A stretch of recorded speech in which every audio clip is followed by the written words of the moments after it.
बात आज करने जा रहे हैं वो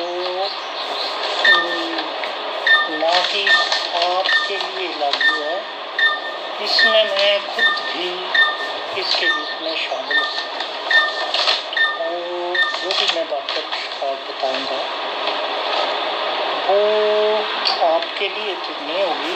मैं एक हर इंसान और हर परिवार से ये थोड़ा सा बातचीत के माध्यम से आपके साथ करना चाहता हूँ कि आप लोगों ने भी पूर्वजों से या जितने भी महान ज्ञानी रहे हैं या महात्मा या कोई आजकल के तो शो पे जो पहले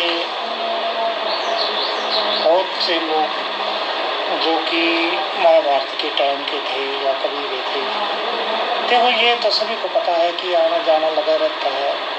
जहाँ हमारे सामने दिन बीत जाते हैं, वर्ष बीत जाते हैं, जहाँ पर इंडिया के बीच में पहले कोई और राज था, फिर दूसरी बार कुछ और आया। हमारे सामने कोई कांग्रेस पार्टी, बीजेपी पार्टी, कई पार्टियाँ इकट्ठी हो गई, कोई लालू प्रसाद की क्या पार्टी। मैं आज ये बात मैं एक अपने अंतर्मन से कह रहा हूँ कि हम लोग क्या चाहते हैं, हमारे मन के बीच में क्या होता है। हम ब्रेक पॉइंट के ऊपर आते हैं कि हम चाहते हैं कि हमारे पास धन दौलत हो, अच्छी सुविधा हो, हमें पैसे की कोई भी कमी ना हो। यही है, यही चाहते हैं। दूसरे पर हम है कि हमारे सभी लोग, हम लोगों की सभी लोग हमारी इज्जत करें, हमें सम्मान दें, हमारे से ठीक ठाक से बात करें। ये भी हमारी एक इच्छा होती है, लोग हमारी तारीफ करें। तीसरे है कि हम सोचते हैं कि हमें हमारा परिवार, हमारा घर परिवार बिल्कुल शांति से रहे, हमारे घर के बीच में शांति बनी रहे।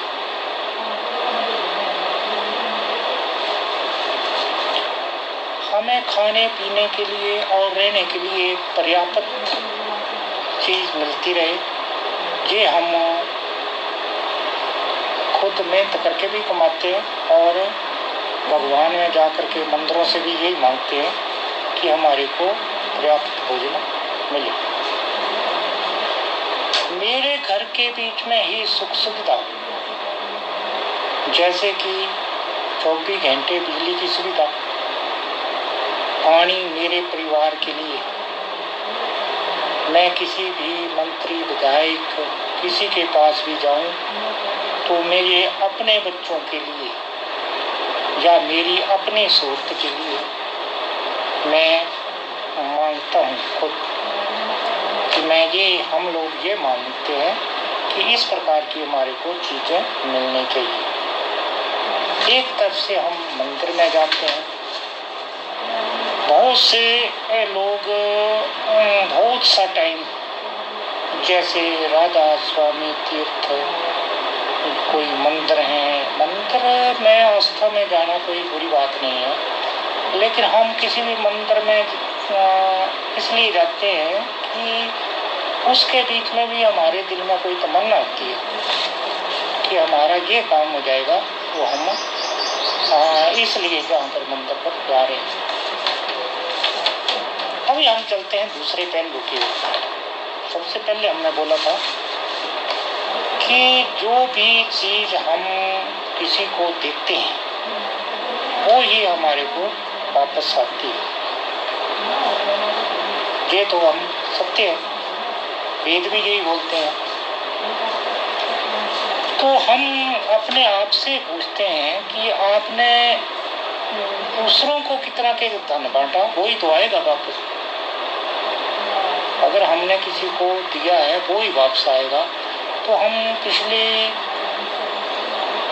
25, 30, 40, 50 साल से अपने परिवार, अपना पानी, अपनी सुख सुविधाएं इसके पीछे लगे हुए हैं, तो हमने जो धन दौलत कमाया है अभी तक अपनी तरफ ही खींच रहे हैं। हमने कितना बांटा? अगर हमने जितना बांटा जो हमारे पास है, क्या हमने इतना किसी को बांटा? अगर बांटा है तभी तो आया है। तो ये भी एक सोचने की बात है कि हमने क्या बांटा है। दूसरे पर होते हैं कि हमारा जीवन लगभग हम अपने हिसाब से लगाते हैं कि काफी निकल चुका है। तो इस जीवन के बीच में हमने दूसरे लोगों की, अगर हम हर व्यक्ति की इज्जत करेंगे तो जाहिर है कि एक दिन आपकी भी तो इज्जत होगी। तो आप अपने बैकग्राउंड में जा कर के देखें कि आपने कितने लोगों की से इज्जत से बात की है और अभी लोग उसी को आपको वापस कर रहे हैं। अगर आपने सही बातचीत की है तो आपकी खुद ब खुद इज्जत होगी।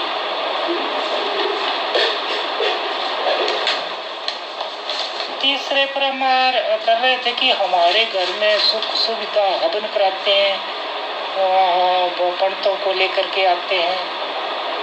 लेकिन आपने अपने मन में सोचा कि अगर दूसरे घरों के में बीच में शांति हो तो आपको उस घर को अशांत करने में कितनी भूमिका निभाते हैं।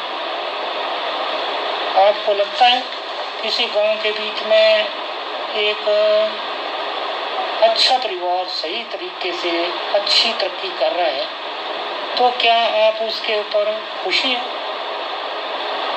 अगर आप उसके ऊपर, उसके घर की सुख शांति के ऊपर खुश नहीं है तो आपके घर में कहाँ शांति आएगी? आपने शांति बांटी है तो शांति आएगी, अगर नहीं बांटी है तो घर में शांति नहीं आएगी, आप जितना मर्जी पूजन कर लें। लोग हमारे ही विचारों में सुने। मैंने देखा कि कोई भी टेलीफोन पर बात करता है या कोई किसी प्रकार से किसी भी सभा में भाग लेता है तो वो एक तरफा ही बोलना चाहता है। वो किसी से उन दूसरों की बात सुनने में कोई राजी नहीं है। तो आप लोगों ने अगर किसी की बात सुनी है, तो आप लोगों ने किसी की बात सुनी है तभी तो आप उसकी बात कोई सुनेगा। आप बोलते रहो, कोई नहीं सुनेगा। तो ज़्यादा से ज़्यादा टाइम आप दूसरों की बात सुनने के लिए लगाओ, ना कि अपनी बात कहने के लिए। आपको अपनी बात कहने के लिए बहुत मौका है। अरे आप अपनी बात तो का विश्लेषण तो तभी कर पाओगे ना जब आप किसी की बात सुनोगे। अगर आप किसी की बात ही नहीं सुनोगे तो फिर आपके विश्लेषण आप क्या चाहते हैं कि जनता क्या चाहती है? जनता बोलेगी, उसके बाद आप अपनी बात प्रकट करें। इसका कहने का मतलब है ज़्यादा बोलने से कोई ज़्यादा महान नहीं हो जाएगा, लेकिन कम बोलना और सही तरीके से बोलना ये ज़्यादा अहमियत रखता है।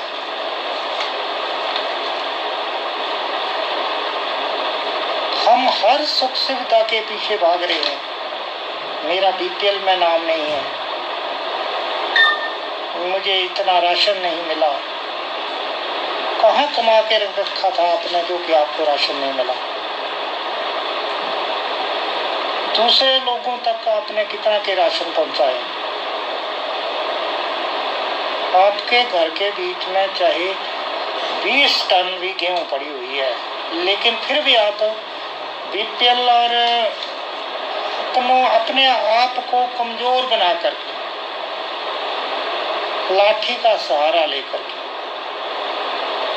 हर जगह पर सुबह से लेकर, अगर आप सरकार से भी मांगोगे, अड़ोसी पड़ोसी से भी मांगोगे, तो ये आप अंदाजा लगाओ कि आप किसी भी तरीके से, आप किसी भी विभाग से मांग रहे हो, सरकार से मांग रहे हो, राशन डिपो से मांग रहे हो, घोटाले करके लेके आ रहे हो, किसको लेके आ रहे हो? कितना के घर में कितना के राशन भर लोगे आप? अपनी जिंदगी के बीच में आप जितने भी टैंकी भर लो, आप बड़े बड़े टैंक लगा करके भर के चले जाओ, लेकिन आपकी औलाद को पानी फिर भी नलके से ही लेना पड़ेगा, उस टैंकियों से जो गुजारा नहीं हो। तो कुछ देकर भी जाओ। हाँ, बीच में कोई नल हमारे घर में नल नहीं है, मेरे घर में 2 नल है, 3 है, 4 लगा दो। बट अब पड़ोसियों के बीच में भी तो जाओ। बहुत से लोग अपने नल को नहीं देखते, दूसरों के पड़ोसियों में जाते हैं कि इनके नल में पानी क्यों ज्यादा आ रहा है। अगर दूसरे के नल के बीच में पानी नहीं आ रहे तो सुखी नहीं है, तो सुखी है वो, लेकिन दूसरों के नल में पानी आ रहा है तो हमारे नल में क्यों कम आ रहा है, उससे बहुत दुखी। तो अप्रोच करो साथ वालों को भी। अगर आपके नल में ज़्यादा पानी आ रहा है तो आप जाओ कि मेरे नल में पानी ज़्यादा आ रहा है, तो साथ वाले नलों में भी बढ़ाओ, तब आपके घर में भी पानी आएगा। जितना बांटोगे उतना ही मिलेगा। ये छोटा सा मैं आज एक टॉपिक छीन रहा था, तो मैं पहले भी बताया था, ये आप शामिल नहीं है, इसके बीच में मैं खुद शामिल हूँ। और मैं सोच विचार करके ये एक बात थी जो कि मैं आप लोगों तक भी पहुँचाना चाहता था कि कोई भी सामुदायिक काम, जो मैं पहले भी बोल